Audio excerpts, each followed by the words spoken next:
আমার জীবন থেকে 2টা বছর নষ্ট করে দিছে। আমি কখনো আপনার জন্য শান্তিতে ক্লাস করতে পারিনি, ক্লাস থেকে বের করে নিয়ে এসছি। আমি কখনো ফ্রেন্ডদের সাথে ঠিকভাবে আড্ডা দিতে পারিনি, সেখান থেকেও নিয়ে আসছে।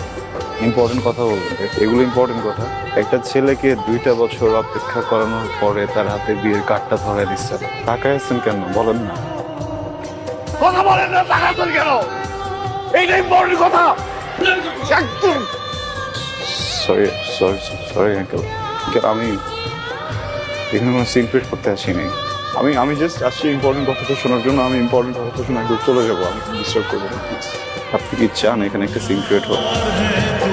না 2টা বছর ছটফট করছেন না কথাটা বলার জন্য, এর থেকে অনেক বেশি ছটফট আমি করছি কথাটা শোনার জন্য।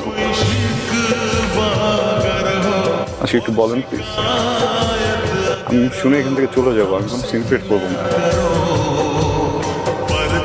এদিকে তাকান, আমার দিকে তাকান। ভালোবাসি। ইম্পর্টেন্ট কথা শুনলা তো না, যেটা শুনতে আসছিল? ইম্পর্টেন্ট কথা শুনলা, বুঝলা, এখন চলে যেতেছো। কি কথা বলো না কেন? কারণ আমি কিছু বলতে আসিনি, শুনতে আসছিলাম, শুনে ফেলছি। এখন ধর কোনো কাজ নেই। তখন আমি কি করবো? বিয়ে করবেন, সংসার করবেন, সুখী হবেন। এত স্টুপিড তুমি, মাথায় বুদ্ধি নাই?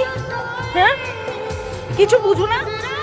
এতগুলা মানুষের সামনে, আমার ফ্যামিলি, বরপক্ষের লোকজন সবাই শুনছে কি বলছি, সবাই শুনছে।